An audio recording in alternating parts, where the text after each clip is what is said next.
Bien, mis hermanos, abramos nuestras Biblias en el libro de Hebreos. Vamos a todos abrir nuestra Biblia en Hebreos, capítulo 11, verso 1.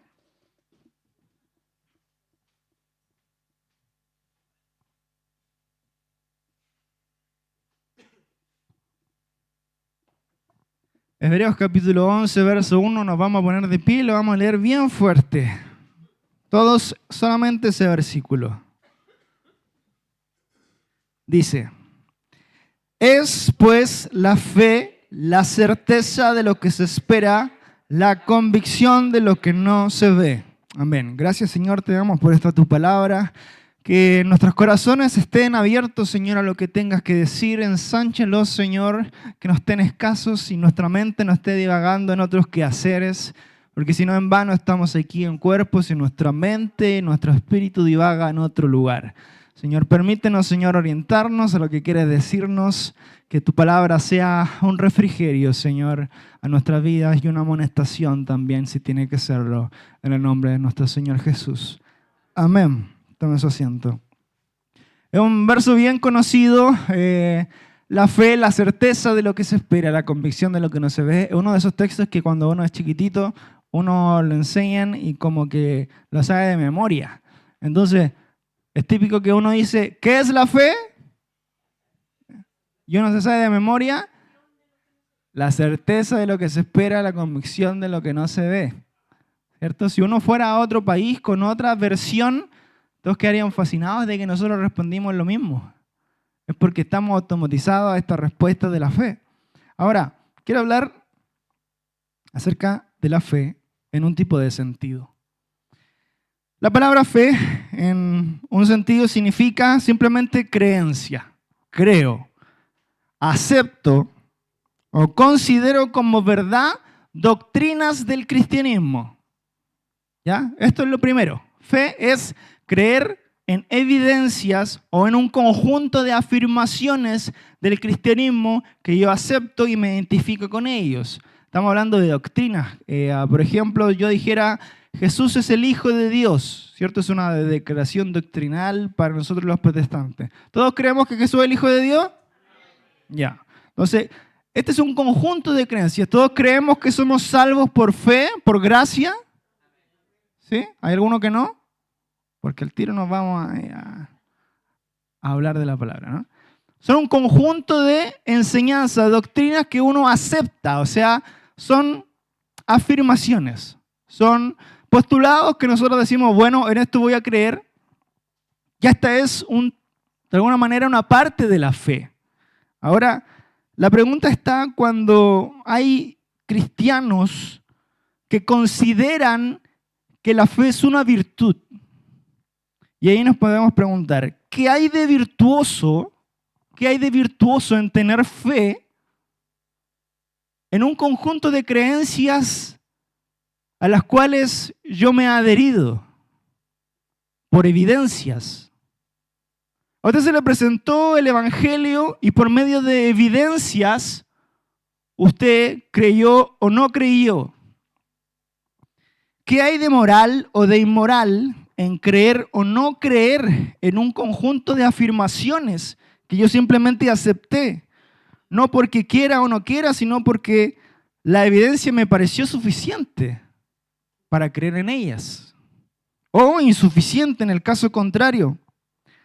Ahora, si yo entonces en un conjunto de afirmaciones del cristianismo, yo adhiero a eso porque me parece que son contundentes, me parece que son válidas, que tienen sustento histórico o incluso en la experiencia de mi propia vida o la vida de mis padres, ¿cierto? Alguien puede conocer como la experiencia de Dios en la vida de tu madre hizo un milagro, por lo tanto el hijo tiende a, por medio de la evidencia, ¿cierto? De la experiencia de su madre, a creer o simplemente acepta este grupo de afirmaciones y se adhiere a ella. La pregunta es, ¿qué hay de virtuoso en esto? ¿Qué me hace mejor o peor? Aceptar este grupo de afirmaciones, de doctrinas del cristianismo, ¿Me hace mejor moralmente que aquellos que no la aceptaron? Porque para aquellos que no la aceptaron, simplemente las evidencias no fueron suficientes. Y si esas evidencias no son suficientes, entonces es normal que ellos no crean y no adhieran al grupo de afirmaciones, de doctrinas que nosotros sí creemos. Pero yo pudiera decir entonces que soy mejor que ellos porque yo creí y ellos no. Si me equivocara acerca de la validez de la evidencia, si yo me equivocara acerca de la validez o invalidez de la evidencia, creo porque valido estas afirmaciones o invalido estas afirmaciones, no me haría un mal hombre, sino solo me haría una persona que no es muy inteligente. Y quiero explicarlo. En el cristianismo, hay evidencias en las cuales yo debiera creer, pero de igual manera no creo, simplemente no me haría una mala persona no creer, sino simplemente me haría poco inteligente. Porque no creía en cosas que hay evidencias que yo pudiera tomar y no lo hice. Al revés, si pensaba que la evidencia era insuficiente, pero intentara esforzarme a creer, a pesar de todo, a pesar de que yo creyera que la evidencia es insuficiente, esto no sería un problema de que si soy bueno o no, sino sería un problema de que soy, como dijo Messi, bobo. ¿Ha visto eso que dijo el hermano Messi? Que mira, bobo, quiso decir qué poco inteligente, ¿no? Porque si hay un grupo de afirmaciones que para mí en la evidencia no son suficientes y yo aún así me lanzo a ese conjunto de afirmaciones, sería poco inteligente de mi parte, porque no estoy creyendo en la razón ni en el corazón que esas cosas son reales, simplemente estoy saltando. Y si hay un error de definición en cuanto a la fe en el mundo cristiano, es creer que la fe es saltar al vacío. Hay personas que dicen, no, tranquila, no importa, no, es que hermano, que no entiendo esto, no, dale nomás. Si el evangelio no es por la razón, es por la fe. Falso. La razón y la fe no son opuestas. Al contrario, tienen que ir por el mismo carril. La razón y la fe. Pero a veces se nos pasa por la mente o se nos enseña algún tipo de comentario no malintencionado, bien intencionado, pero que nos hace pensar que la fe y la razón no son opuestas. Y no es así. Vamos a ver qué es lo opuesto a la fe. Pero si hay un grupo si usted viene acá y si alguien es vendedor, me acuerdo que el Toño, ¿cierto? El Toño nos vendió una cafetera una vez, ¿cierto? Y el Toño era el vendedor, pues se desenvolvía vendiendo, ¿no? Los vendedores tienen lo que se llama el buen bla bla. Entonces él me dice, Yona, mira, esta es evidencia de que esta cafetera hace esto, me dice, y yo, y con todo eso, si para mí es insuficiente las afirmaciones que el Toño está haciendo, yo sería bobo, poco inteligente, igual así comprarle. Porque lo que él me está diciendo no satisface y no valida todo lo que yo espero. ¿Se entiende? Entonces cuando la palabra nos dice acerca de creer, nos está hablando acerca también de la razón. La razón y la fe van de la mano. Usted tiene que saber lo que cree. Usted no es que le cuenten cuentos y usted viva en un mundo imaginario donde yo sí creo todo a ciegas. No. Hay doctrina, hay enseñanza, hay palabra, hay historiadores que hablan acerca de los textos antiguos, de la palabra, que multiplican en millares mucho más que los filósofos griegos que se estudian en el colegio. Y todos nos enseñan acerca de estos filósofos griegos, de los cuales hay muy pocos manuscritos comparado a todos los manuscritos que hay de la Biblia. Pero la Biblia nos enseña en los colegios, ¿no? Ahora, uno asume que entonces, cuando cada uno de nosotros aceptó este grupo de afirmaciones, de doctrinas, uno asume que uno acepta algo que es verdad y eso seguirá automáticamente considerándolo como verdad a pasar los años, hasta que parezca alguna buena razón para reconsiderar lo que yo estoy creyendo. De hecho, algunos asumen que la mente humana está regida solo por la razón, pero esto no es así. Por ejemplo, y le voy a dar un ejemplo, yo trabajo en pabellón, trabajo en arsenalería, en anestesia, yo sé, tengo razones perfectamente validadas, tengo evidencia de que los fármacos de la anestesia no me van a asfixiar. Ya, en mi razón yo lo sé. Tengo evidencia de eso. Yo trabajo con eso. Usted no trabaja, pero incluso usted lo sabe. ¿Cierto? Que hay evidencia acerca de que los fármacos de la anestesia no me van a asfixiar, no me van a matar. Pero resulta que esa razón y esa creencia que está bien respaldada por la evidencia, cuando yo llego a un quirófano y me van a poner una mascarilla acá, y me empiezo a poner nervioso. Y empiezo a pensar, ¿y si la anestesia no me toma? ¿Y si falla? Doctora, quiero estar dormido. ¿Y qué pasa si me están operando y estoy despierto y me duele? ¿O si no despierto nunca más? Pero usted sabía, horas antes, y siempre ha sabido, que hay argumentos sólidos que usted razona que la evidencia dice que la anestesia no nos va a matar, no nos va a asfixiar. Vamos a despertar. Pero en ese momento en particular donde me someto a eso, pierdo la fe en los anestesistas. Pierdo la fe en los anestésicos. ¿Pero qué me hizo perder la fe? ¿Fue mi razón? No. Porque mi razón sigue pensando y creyendo en la validación, en las evidencias de que la anestesia no me va a hacer mal. Pero mis emociones en ese momento me juegan una mala pasada y bombardean lo que yo sabía que era verdad. Entonces, por ejemplo, aquí yo trabajo en pabellón y llegan personas, señoras, señores, y están ahí y empiezan a decir, joven, ahí nadie sabe quién es médico y quién no. Doctor, yo quiero estar dormido porque no, sí, mire, le vamos a hacer esto otro, así que usted tranquilo. No, sí, yo sé que estoy en mano a mano. Doctora, pero yo quiero dormir, no quiero estar así. Ya, así, tranquilita, pero no me va las manos que vamos a empezar la cirugía. Ya, pero, doctora, es que no me va a doler, ¿cierto?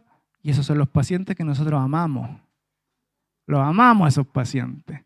Nos gustaría darle una anestesia de antiguamente que se un cachetazo santo para que deje de hablar. Yo le dice, ya, calladita nomás porque le va a doler después de tanto hablar. No sé si era un mito o será real, pero todos dicen lo mismo en el pabellón del anestesista, todo. ¿Ya? Ahora, entramos en un pánico infantil, porque nuestra razón sigue sabiendo que las evidencias dicen que eso no nos va a pasar. Pero mis sentimientos, mis sensaciones, me dicen que algo puede pasar. Y eso hace que yo pierda mi fe en los anestésicos y en los anestesistas. Y pienso que me puedo asfixiar. Temo que me empiecen a operar sin quedarme dormido. En otras palabras, no es la razón lo que me despoja de mi fe. Por el contrario, como dije, la razón y la fe va por el mismo carril, pero por el otro carril está mi imaginación, mis sentimientos de lo que puede ocurrir o puede salir mal. y mis emociones que me hacen sentir temor, tristeza, me dominan y estas bombardean como si fuera una guerra, lanzan misiles acá, a la fe, a la razón. Mis emociones, mis estados de ánimo bombardean mi fe. Ahora, si nos pudiéramos pensar en ejemplos parecidos, por ejemplo, hay un hombre que sabe por evidencia, por experiencia, que hay una mujer que es muy linda, pero que es mentirosa.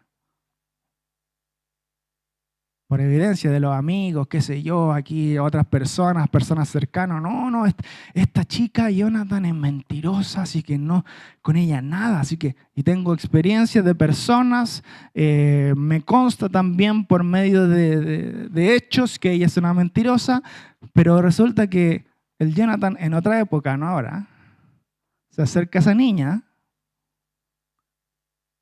y todas esas cosas que sabía se empiezan a olvidar y la empiezo a mirar y digo, no, y empezamos a conversar y yo digo, ya, si igual le puedo contar este secreto. Yo creo que no es la misma, creo que puede cambiar. Y yo me salto todo esto, lo que yo sabía que eran hechos, verdades acerca de situaciones que había vivido ella, y voy y le cuento. Y ella va y esparce estos rumores, mentiras acerca de mí. ¿Qué me van a decir mis amigos? Te dije, Jonathan, te dije. Pero resulta que cuando se encuentra con ella, cuando me encuentro con ella, mi mente pierde esa fe, esa creencia en lo que yo sabía y creía por momentos, porque empiezo a pensar que puede ser diferente. O sea, mis sentidos y las emociones han destruido en ese momento mi fe. Fe en lo que realmente yo sabía que era verdad. Tenemos un chico, por ejemplo, que está aprendiendo a nadar. Él sabe por medio de la evidencia, por medio de la experiencia, de que una persona, que un cuerpo humano en el mar puede flotar, puede aprender a nadar. Él sabe, él lo tiene claro y cree en eso. Pero se enfrenta a la realidad a que el instructor, cuando lo está afirmando, llega un momento en que lo suelta. Y toda esa verdad de que el cuerpo humano puede flotar, de que esto tengo que hacer, al verse en la experiencia de estar solo, él empieza a pensar, ¿y si me ahogo? ¿Y si me asfixio y no puedo nadar? Y todo lo que le dijeron que no tenía que hacer, lo hace. Porque en ese fragmento de segundo entre lo que sabía, entre lo que creía y lo que sentía, se derrumbó todo lo que él creía y sabía para hacer simplemente cosas que no debía hacer. Ahora, lo mismo ocurre en el cristianismo. Estos ejemplos son simplemente ejemplos de lo que ocurre en el cristianismo. Porque yo no le estoy pidiendo a nadie que acepte el cristianismo si su mejor razonamiento le dice que el peso de la evidencia está contra él. Por ejemplo, yo hablo mucho con médicos, me desenvuelvo con anestesistas, con doctores, la mayoría de ellos son de un pensamiento científico que no cree en Dios.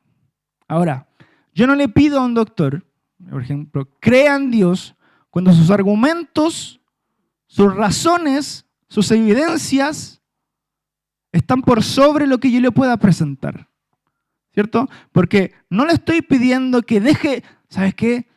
Todas esas creencias que tiene, déjalas al lado y tírate a la fe, y tírate a creer en Cristo. Porque eso no va a pasar. ¿Y sabe por qué no va a pasar? Porque sus evidencias, sus experiencias, frente a las que yo pueda presentar, las de él son mayores. Entonces, a menos que ocurra algo radical en su vida, esa persona no va a creer. Entonces, la fe realmente no es pedirle a una persona que en su razonamiento, que no cree, que la evidencia o tiene razones para no creer con evidencia, se tire al lado de la fe. Porque eso no va a ocurrir. A menos que Dios intervenga. Por ejemplo, el caso de Pablo. Pablo perseguía a los cristianos. Él hubiera muerto como un perseguidor de la iglesia, pero se le aparece Cristo. Queda ciego, lo mandan a que recupere la vista y su vida cambia para siempre. Las razones que él tenía antes para perseguir a los cristianos eran mucho más grandes que las razones que tenían los discípulos, es lo que él pensaba. Las razones que tenían los discípulos para creer en Cristo. Entonces, en sus evidencias, él nunca hubiera podido llegar a la conclusión de creer en Cristo, porque él era un estudioso de la Torá. Dice que estudió a los pies de Gamaliel, de la tribu de Benjamín, estricto. O sea, las evidencias que él tenía eran mayores que las que el otro le podía presentar. Y si una persona hay así, por ejemplo, yo lo veo mucho en mi trabajo, yo igual le digo a los doctores, pero crean en Cristo. Y ¿sabe qué? A veces me veo enfrentado a una realidad, que muchas veces cuando uno evangeliza o predica, uno como que dice, dale una chance a Cristo. Y eso no está bien.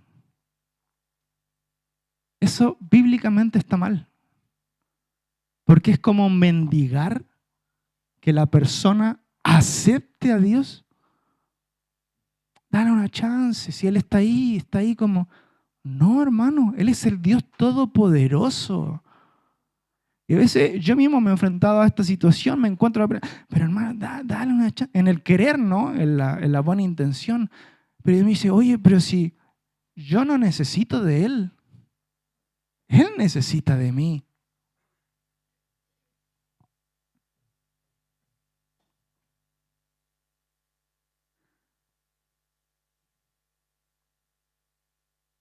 Ahora, supongamos que hay otro hombre.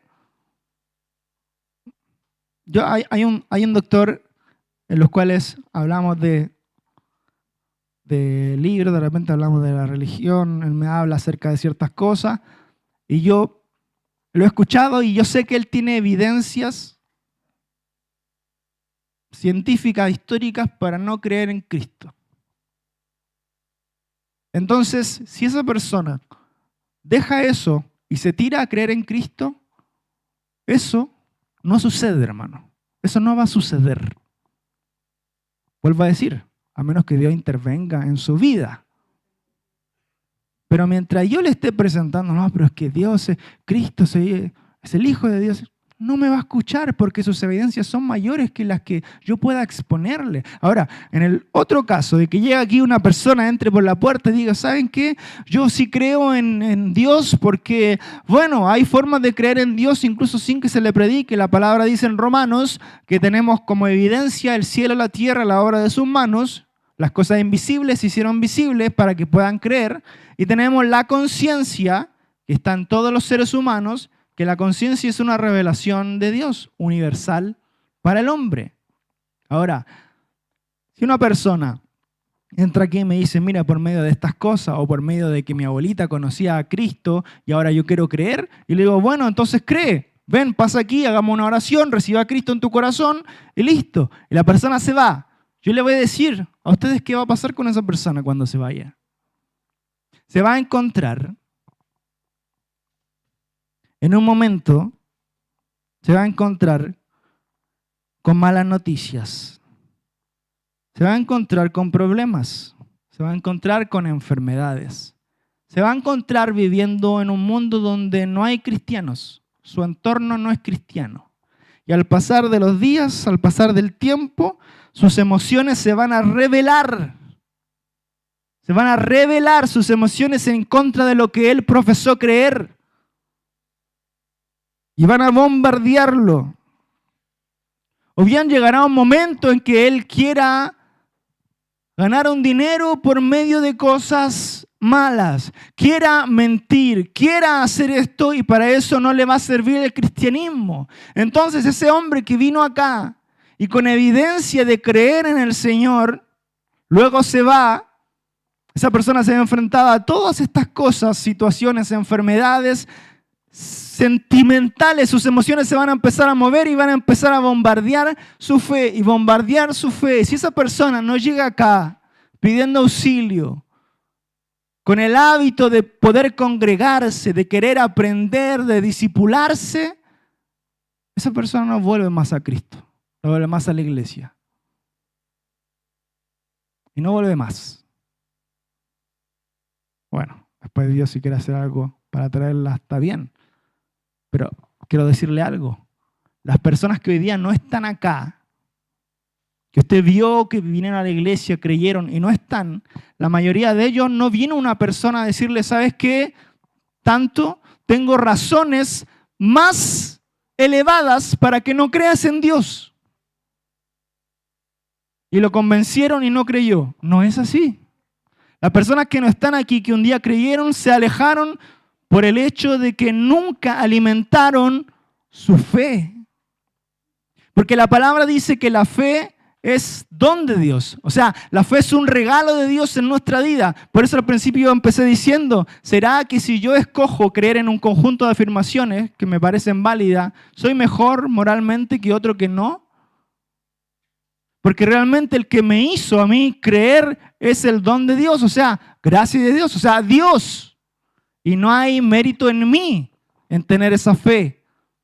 Ahora, ¿qué pasa con mi vida? Mi vida tiene que ir en respuesta. Hermano, mi vida en respuesta de la fe que Dios me dio. Si mi vida no va en respuesta de la fe que Dios me dio como regalo, al tiempecito mi fe va a naufragar. Y no va a naufragar porque yo dejé de creer. Fíjese, porque mi razón, si tú mañana no vienes más a la iglesia, te aburriste, qué sé yo, y te fuiste y no tienes más contacto con Dios, con la iglesia, te aseguro que no va a ser porque perdiste la creencia de que Dios existe. Tú te vas a ir de acá y yo te voy a ver 5 años después y te voy a preguntar cómo estás. Oye, pero ¿y cómo? ¿Tú crees en Dios? Sí, yo creo en Dios. Vas a seguir creyendo en Dios. Pero tu vida no va en respuesta de lo que Dios plantó.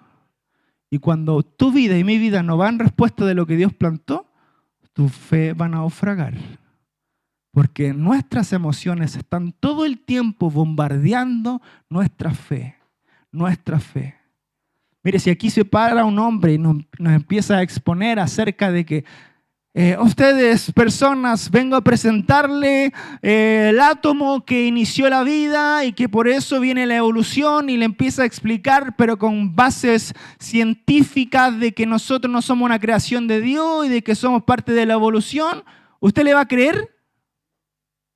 Aunque presente evidencia muy buena, ¿le va a creer? No le va a creer. Y ninguno de nosotros le va a creer, creo. Nadie le va a creer.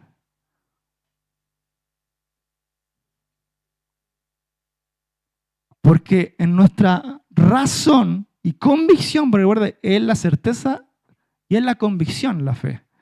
Esa persona se va a ir y nosotros vamos a seguir siendo iguales. Vamos a seguir creyendo en Dios. Nuestros problemas no son con esas teorías. Nuestros problemas no son con la gente que no cree en Dios, que nos quiere presentar, mira tu iglesia, mira es que lo es cristiano, el evangélico, mira es que Dios. Nuestro problema nos va por ahí. Alguien como esas personas nos van a hacer que nosotros dejemos de creer. Lo que puede hacer que dejemos de creer son nuestras propias emociones, nuestros propios sentimientos, nuestro propio ánimo. Pues bien, la fe entonces es el arte de aferrarse a las cosas que vuestra razón ha aceptado una vez, a pesar de vuestros cambios de ánimo. Fíjese, esto es la fe. Otra es, yo sé que todos no sabemos esto más o menos de memoria, pero fíjese en esta. La fe es el arte de aferrarse a las cosas que vuestra razón ha aceptado una vez, a pesar de vuestros cambios de ánimo. Porque le digo algo, el ánimo cambia. ¿Te digo un secreto? Tu ánimo va a cambiar. Quizá hoy día te sientes bien, te sientes alegre. O quizás no. Y te digo algo, mañana te vas a sentir diferente. Y pasado mañana, diferente. Hay un filósofo de la televisión que dice, lo que es por la mañana no es por la tarde y lo que es por la tarde no es por la noche. Nada es igual. Entonces, ¿te digo algo en serio? Tu ánimo va a cambiar. Si hoy día estás alegre, quieres adorar, ¡ah, qué rico escuchar la palabra! Mañana te apuesto que no va a ser igual. Porque somos personas con sensaciones y sentimientos diferentes. El problema está en que estos sentimientos son los que bombardean mi fe. Estas sensaciones son las que bombardean mi fe, como aquel hombre que entra al quirófano con un raciocinio claro de que la anestesia no le va a matar, pero sus sentimientos hicieron que perdiera su fe. Hermano, no hay una persona que nos pueda convencer a nosotros de no creer. Nosotros mismos podemos convencernos a nosotros mismos de ya dejar de vivir una vida en respuesta de Dios.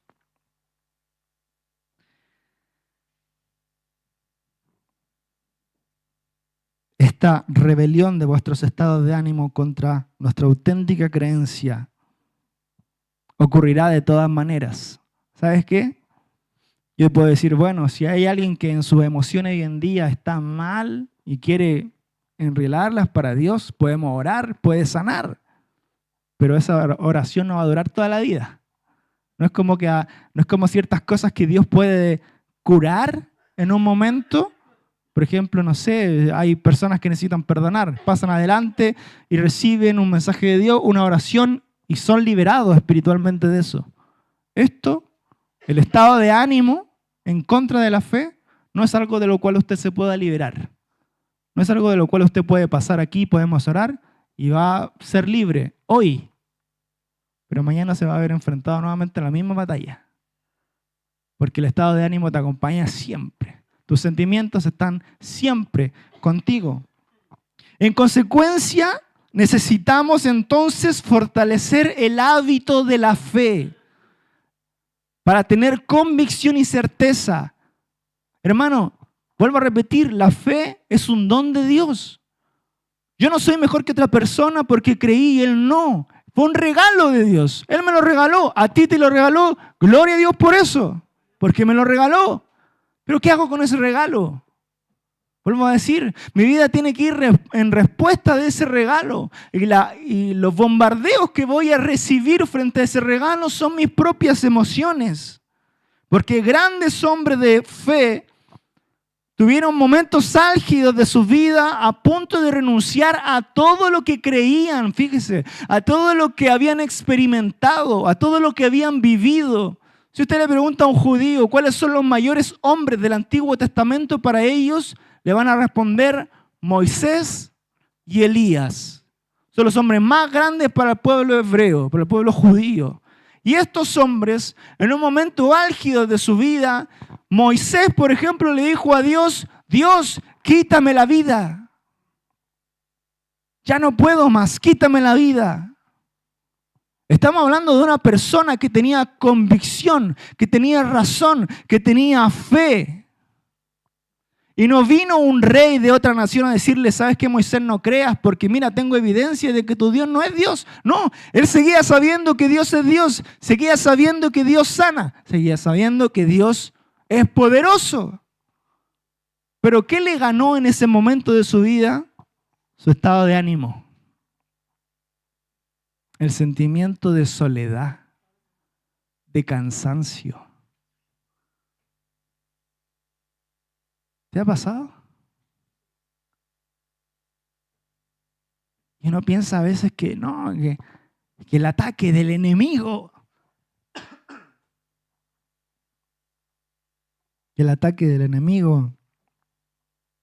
y en verdad son mis propias emociones, mi propio estado de ánimo, atacando mi fe. Moisés le pidió a Dios que le quite la vida. Sí, Moisés. Cuando el pueblo estaba pidiendo carne y él no tenía, y cuando le dijo a Dios, estoy cansado, Señor, quítame la vida. Me siento solo. Elías, Lo vimos después de prender a los profetas de Baal, un gran milagro. Luego se sintió y quiso morirse. Samuel, por ejemplo, otro de los grandes profetas del Antiguo Testamento, él no paraba de llorar. No paraba de llorar a Saúl. Dice la Biblia que este profeta fue donde Saúl y le dijo, tú vas a ser el primer rey de Israel. Ah, gloria a Dios, el primer rey, qué sé yo. Pasó el tiempo, el corazón de Saúl se rebeló contra Dios y Dios le dijo a Samuel, aquel que ungiste ya no va a ser más rey. Pero ese era su amigo. Y hoy día estaba viendo cómo se volvía loco, cómo era perturbado por espíritus. Y Samuel, que era su amigo, lloraba y lloraba y lloraba. Hasta que en un momento Dios tuvo que ir directamente a Samuel y decirle, Samuel, ¿hasta cuándo vas a llorar? ¿Hasta cuándo vas a estar llorando a Saúl? Necesito que te levantes y que vayas a ungir al próximo rey que está allá en Belén. Hermanos, estamos hablando de grandes hombres del Antiguo Testamento que en un momento sus emociones le ganaron. Imagínate a mí. Imagínate a nosotros. Y esta es una lucha que vamos a vivir diariamente, hermano.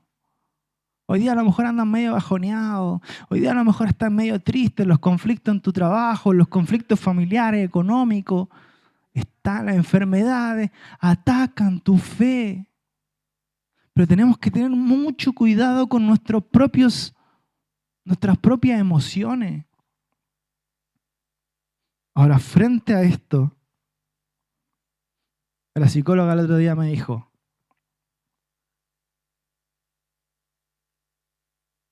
los sentimientos no podemos atribuir necesariamente que algunos sean malos, que otros sean buenos. Porque si nosotros lográramos capturar aquellos sentimientos que parecen malos y llevarlo por un buen camino, nuestro potencial con esas cosas serían extraordinarios. Me lo dijo una psicóloga que no es cristiana. Y la Biblia también me lo dice. ¿Usted vio Intensamente la película?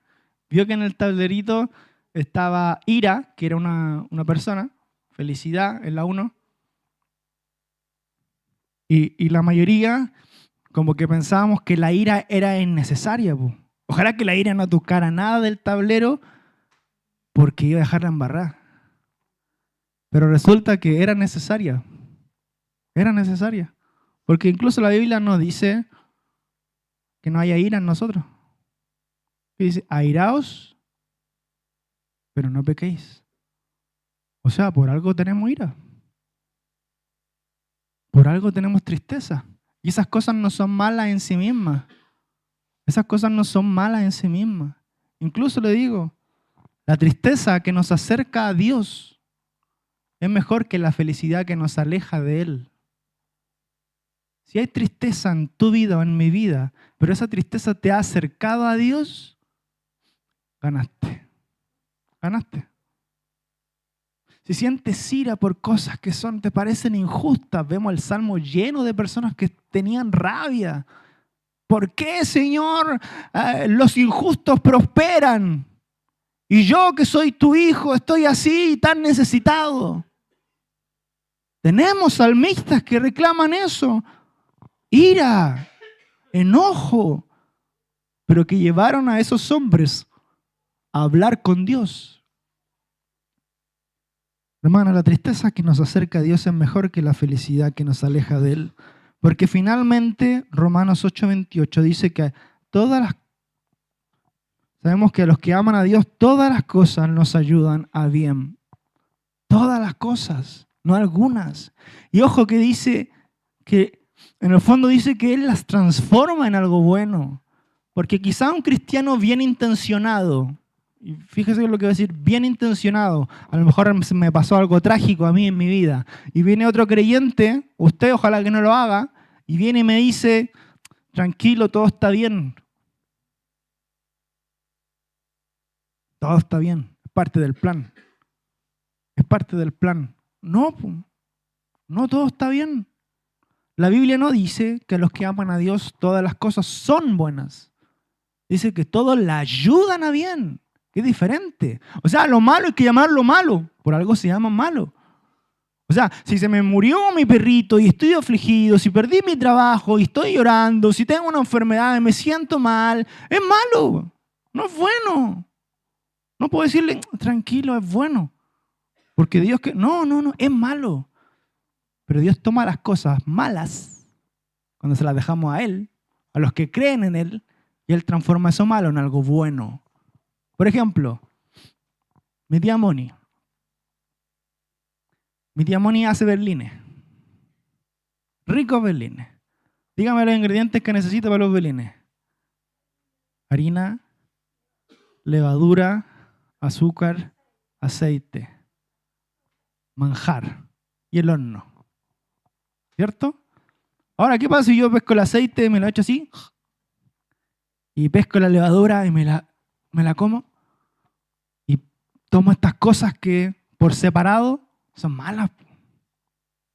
Pero llega mi tía Moni, una experta, y toma estas cosas y me hace unos berlines, pero riquísimo. Ese es Dios.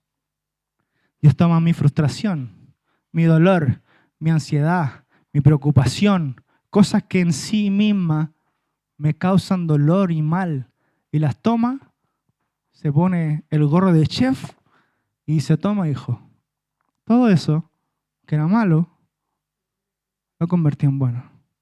Ahora aliméntate y crece.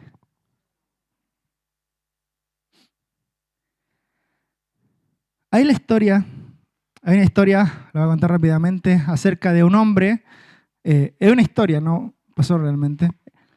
La encontré en un libro. Y dice que en una época medieval,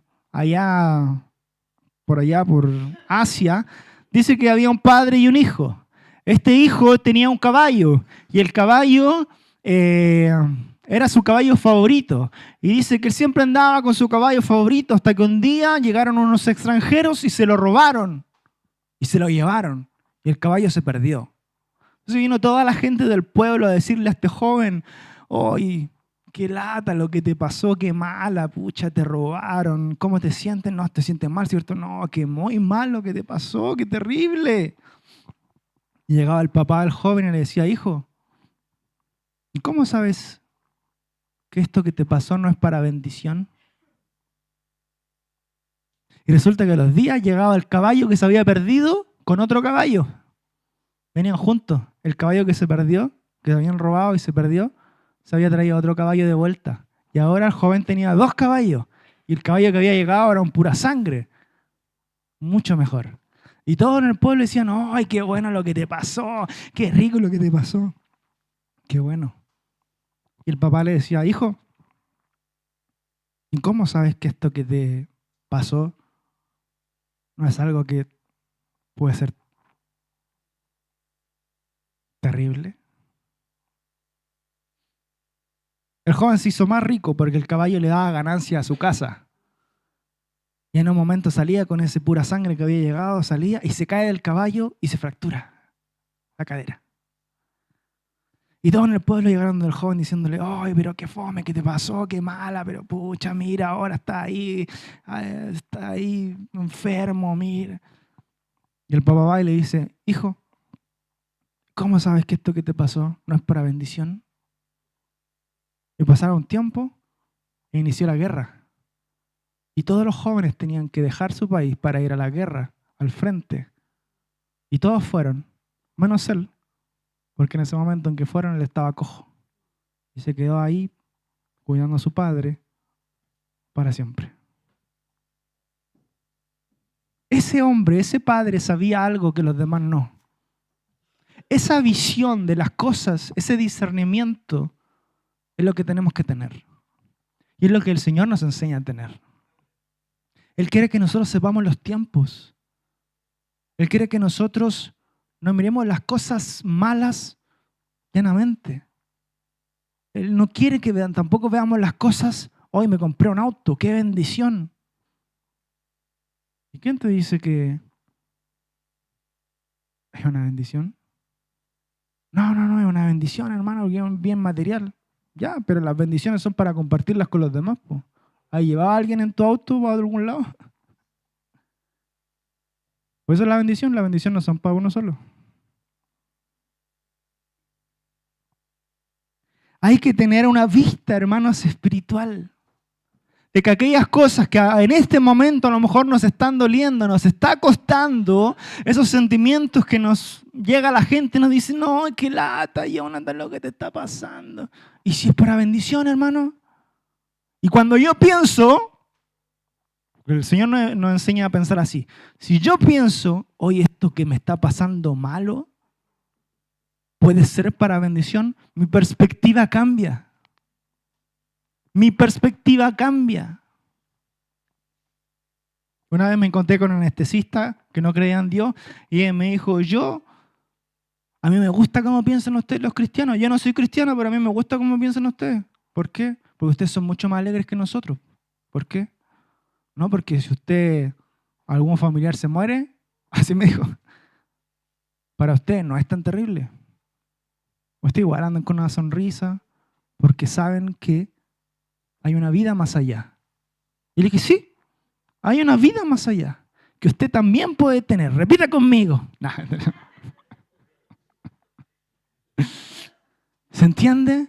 Nuestra perspectiva, hermano, es diferente. Y si no está siendo diferente hoy día porque nuestros estados de ánimo, nuestros sentimientos están bombardeando nuestra fe, entonces es hora de pensar, ¿cómo llevo esto a Dios? ¿Cómo lo entrego a Dios? ¿Qué consejo me da la Biblia acerca de lo que estoy pasando? Porque en la Biblia hay consejo para todo, para la ansiedad, para la depresión, para la enfermedad, para los solteros, para los casados. Para todo. Sin más, para ir terminando, Proverbios 17:22 dice, no hay mejor medicina que tener pensamientos alegres. Fíjese, no hay mejor medicina que tener pensamientos alegres. Cuando se pierde el ánimo, el cuerpo se enferma. Cuando se pierde el ánimo, el cuerpo se enferma. Y si se pierde el ánimo y el cuerpo se enferma, nuestra fe se debilita, decae. Y uno puede decir, no, pero es que no me ha pasado nada malo con el Señor, yo sigo bien. Hermano, sus sentimientos, sus estados de ánimo son los que bombardean la fe. No son otras cosas, son cómo me siento yo hoy día. Me siento solo, siento que a lo mejor tengo 31 años y todavía no me caso, todavía no me compro una casa, no tengo nada para mí. Son esos estados de ánimo los que bombardean mi fe, que fíjese que no tienen nada que ver con la fe. O quizás sí. Porque en Cristo se encuentran todas estas cosas. La mejor medicina que podemos tener es un corazón en paz, una mente alegre, que contemple la dicha de los milagros que ocurren a diario. Hermano, es terrible no darse cuenta de los milagros que ocurren a diario. Y la Biblia nos aconseja, ¿quieres estar sano? Ten un corazón en paz. ¿Cómo tener un corazón en paz? Siendo agradecido, disfrutando de la dicha de los milagros diarios, como que hay un día soleado, como que hay un día lluvioso, como que puedo disfrutar del abrazo de mi madre, de mi padre, como que puedo disfrutar de un café, de un pan, algunos de 5, de 10 panes, cosa suya. Pero qué rico. El otro día escuchaba en la radio un hermano que decía, yo me siento en la mesa, estoy tomándome un café y hago partícipe a Cristo de ese momento. Y digo, Cristo, qué rico está este café, qué disfrutable. Gracias, Señor, por esto. Hermano, ese pensamiento va a alegrar nuestra vida. Nuestro espíritu se va a alegrar. Y al alegrarse, nuestra fe va a crecer. Y al crecer la fe, podemos ser sanos.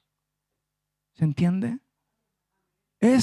Si yo le digo, hermano, crezcan fe, pero ¿cómo? ¿Cómo, Yona? Una mente alegre, un corazón agradecido. El psicólogo me decía, por ejemplo, cuando estén pasando por momentos de ansiedad, piensa en algo que te haga feliz. Piensa rápido, me decía, rápido, necesito un momento en que tú te sientes bien. Hay un momento que me siento bien, yo ya en la iglesia, cuando estoy en la iglesia, cuando estoy solo en la iglesia con mi guitarra. Ya, dime los aromas que sientes. Aroma, a ver, mi perro está afuera. Que me decía, describe el momento. Mi perro está afuera ladrando, yo estoy con mi guitarra, escucho el celular de mi papá que lo pone ahí a todo chancho. Estoy orando y dice, ya, dime un color, algo que asocia a ese momento feliz. Amarillo, la iglesia está amarilla, hay un cuadro, ya, amarillo. Ojalá que cuando veas amarillos en los momentos de ansiedad, me decía, vincúlalo a ese momento feliz. Ojalá que tenga algo amarillo, algo que te recuerde el amarillo, para que tu mente se vuelva a ese momento feliz y tu aflicción que iba creciendo, porque así pasa la aflicción, uno va pensando y va agrandando el problema en su mente. Era un problema así, uno lo va convirtiendo así. Así funciona. Entonces, en vez de hacer eso, piensa en ese momento feliz, piensa, expándelo y se va a ir el momento malo. Ve el amarillo. Yo veo el amarillo y me acuerdo de mi oración con el Señor. Y esto no es una patita de conejo, hermano, no es para que usted piense ando con algo amarillo. Es cómo funciona la mente, cómo se asocia a los colores, a los aromas, a las sensaciones. Es el consejo del Señor. Lo sabe mi psicóloga, que no es cristiana, lo sabe aquel que escribió Proverbios, lo sabe el que escribió. Y a veces nosotros no le hacemos ni caso, ni a los que no son creyentes, ni a los que nos hablan en la Escritura de cómo debemos vivir. Por eso, hermano, es necesario que nos volvamos a Él. Nuestra fe debe ser alimentada. Primera de Timoteo 1:19 dice, y mantenga la fe. Pablo está exhortando a Timoteo, le dice, mantén la fe y la buena conciencia. Por no hacerle caso a su conciencia, algunos han naufragado en la fe. Fíjese. Fíjese. El consejo de Pablo a Timoteo es mantén la fe. Mantén la fe. Porque el consejo de la Escritura en Juan 15 siempre es permanecer en Él. ¿Cómo permanecen la vida de los pámpanos? Dice, permaneced la vida de los pámpanos. Y así van a dar fruto. Y el que no tiene fruto, ¿qué pasa? Es cortado y echado al fuego. Hermanos, estamos hablando de cosas serias. Cortado y echado al fuego. Nadie quiere eso, ¿no? La Biblia lo que nos aconseja es a permanecer en Él. Mantén la fe, una vida en respuesta a Él. Porque fíjese que en un momento, si nosotros no nos mantenemos, si no perseveramos en la fe que Él nos regaló, dice la palabra que en un momento Él le dice a personas que decían, Señor, en tu nombre echamos fuera demonios. Señor, en tu nombre hicimos esto. ¿Conocían a Dios, no? ¿Conocían a Dios? Andaban con Él. Pero no se mantuvieron, no perseveraron en la fe. Él dice en ese momento, yo les voy a decir, no os conozco, hacedores de maldad. Y no van a poder entrar en el gozo del Señor. Hermano, yo sé que tú tienes fe. Por algo estás acá. El consejo no es ten fe. El consejo es persevera en la fe. Permanece en la fe. Identifica estas emociones que te están ganando, que me están ganando en mi propia vida, para que sean cautivas a Cristo, no así reprimidas. No te estoy pidiendo que reprimas tus emociones, sería el peor consejo que puedo darte. Generalmente las mujeres son más demostrativas en sus sentimientos y nosotros los hombres somos mucho más, como se dice, para adentro. No somos somos más de reprimir nuestras emociones, nuestros sentimientos. Hermano, no los reprimas. Déjaselo a Cristo. Y aún así, con todo esto, van a llegar momentos en que tu estado de ánimo van a hacer menguar tu fe. Ojo, le pasó a Elías y no te va a pasar a ti. Le pasó a Moisés y no me va a pasar a mí. Pero aún en esos momentos, cuando corremos a Cristo, Él enriela estos sentimientos, estos estados de ánimo para su gloria y nos levanta. El salmista siempre está diciendo, levanta mi espíritu, alaba alma mía a Jehová, no te olvides de sus beneficios. Háblate a ti mismo, predícate a ti mismo. Y vas a ver cómo tu estado de ánimo va a ser cautivo en las manos de Cristo. ¿Oramos? Señor, gracias por tu palabra, Dios. Tu palabra que nos enseña, Señor, que nos aconseja, Dios. Es tan hermoso porque podemos encontrar cosas, Señor, doctrinas tan grandes, salvíficas, y podemos encontrar consejos de cómo nos sentimos cuando nos sentimos solos, cuando estamos acomplejados, cuando hay problemas en el trabajo, cuando hay problemas económicos. En todo, Señor, tú nos aconsejas, Dios. Tú dices que un corazón alegre hermosea el rostro. Tú dices que mantengamos alegres para que estemos sanos. Tú nos llamas, Señor, a que podamos confiar en ti, a que dejemos nuestros sentimientos, Señor, que tú seas el dueño, Señor, de cada uno de ellos. Señor, ayúdanos, Señor, a no reprimir esas cosas que sentimos, esas emociones que a lo mejor están ahí presentes, que también hacen daño cuando están reprimidas. Porque de alguna u otra manera esos sentimientos, esas sensaciones van a salir o quizás se van a manifestar a veces con enfermedades, a veces con pensamientos, qué sé yo. Señor, hay un montón de cosas. Pero Señor, creemos, Señor, que nuestra razón y nuestra fe van por un lado y que tú tienes que atraer, Señor, las emociones que tenemos hacia ti, para que sean cautivadas, Señor, por tu mano de amor, por tu mano de misericordia, y las puedas, Señor, encarrilar a un camino perfecto. Porque sabemos, Señor, que a aquellos que te amamos, Señor, finalmente aquellas cosas, Señor, nos van a ayudar en un futuro a bien. Gracias, Señor, que esta sea una verdad que se repita cada día en nuestras vidas, que la pongamos en prácticas, Señor, en nuestra semana, y que nuestro corazón se alegre en ti. En el nombre de Jesús. Amén. Amén. Señor le bendiga, hermanos. Tomen su asiento. Señor le bendiga y su gracia